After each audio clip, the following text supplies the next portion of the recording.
नमस्कार मित्रांनो, आपण आज चाललो होतो श्री संत योगीराज गंगागिरीजी महाराज सराला भेट या ठिकाणी गुरुपौर्णिमेनिमित्त दर्शनासाठी। तर जाताना खूप भारी वाटत होतं, कारण की माझ्यासोबत माझा मित्र होता कृष्णा। तेव्हा रस्त्याने खूप भारी दृश्य आहे, तुम्ही बघू शकता। व्हिडिओ खूप सुंदर आहे, शेवटपर्यंत बघा आणि आवडल्यास लाईक करा, शेअर करा आणि कमेंट करा मित्रांनो। पुढे जाताना आम्हाला एक बाबा भेटले, चला तो व्हिडिओ तुम्हाला दाखवतो। मित्रांनो, खरं तर आम्ही बाबांना ॲड्रेस विचारत होतो। बाबा म्हणलं सरला भेटात जायचं आहे, ते म्हणे मला पण तिकडं जायचं आहे। म्हणलं बाबा काहीच विचार नका करू, बिंदास गाडीवर बसा। कृष्णाला खुश झाला, म्हणे बाबांना म्हणलं चला। बाबा मस्त स्माईल देत होते, व्हिडिओकडे बघत होते, मस्त टिळा वगैरे लावून एकदम विठ्ठलाचं रूप दिसत होतं बाबांमध्ये।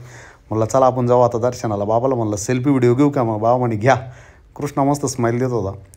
त्यानंतर आम्ही सरला भेटाच्या तिथं मठामध्ये गेलो, तर खूप गर्दी होती आणि आज गुरुपौर्णिमेनिमित्त खूप जास्त गर्दी होती त्या ठिकाणी, तुम्ही बघू शकता। खूप सुंदर वातावरण आहे आणि महंत गुरुवर्य रामगिरीजी महाराज यांचा प्रवचनाचा कार्यक्रम होणार होता। तर चला पुढे व्हिडिओ बघू।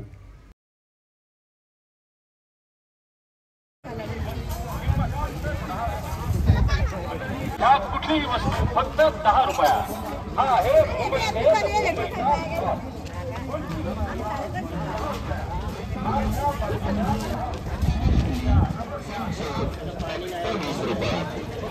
अगरबत्ती स्टँड, पूजा लोटी आपल्या गावात आला आहे फक्त 20 रुपयात। तेल तेल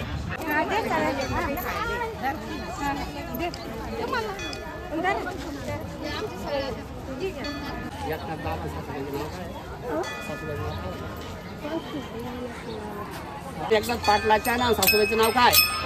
सासूबाईच्या नावानं हे सज्जन सुनबाईना उजव्या हाताना पाटील।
शेवटी ज्ञान अदृश्य होऊन जातं आणि अहंकार तर आणखी वाढत गेला। काय मिळेल तर तुकारामाने नरकी घाले अभिमान, जरी होईल ज्ञान गर्वत आता।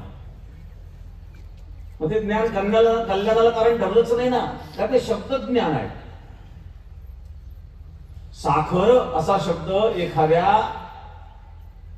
कागदावर आपण लिहिला, तो कागद चाटला म्हणजे गोड लागणार नाही। प्रत्यक्ष साखरेचा अनुभव हा वेगळा आहे आणि साखर शब्द वेगळा आहे। तसं ग्रंथाद्वारे प्राप्त केलेलं अध्ययन, अध्ययनातून प्राप्त केलेलं ज्ञान हे वेगळं आणि अनुभवजन्य ज्ञान वेगळं।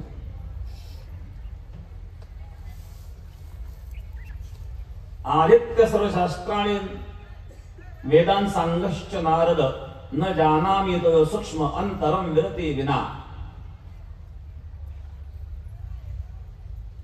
संपूर्ण वेद शास्त्राचं अध्ययन केलं। आदित्य सर्वशास्त्राणि वेदांत सांगश्च नारद, सर्वांगाने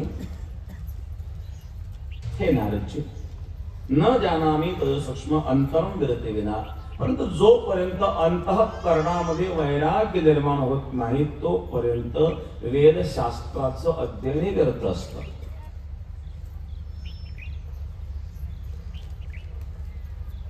ज्यांची आता महाप्रसादाची पंगत आहे, कैलासवासी कैलास पाटील चिकटगाव यांच्या स्मरणार्थ आदरणीय कुंडली वगैरे. मग अशा प्रकारचं कोणी स्मरणाला बसलेला असेल तर ते त्या ठिकाणी त्याचं बसणंही व्यर्थ आहे.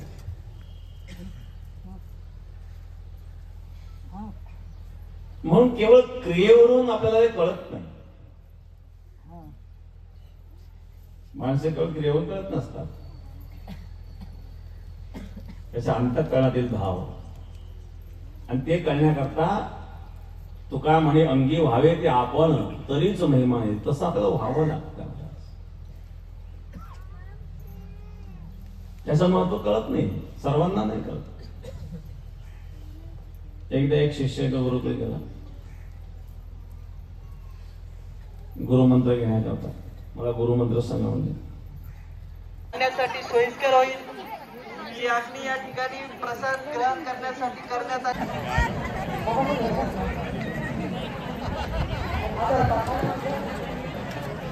जेव्हा बातमी दुसरं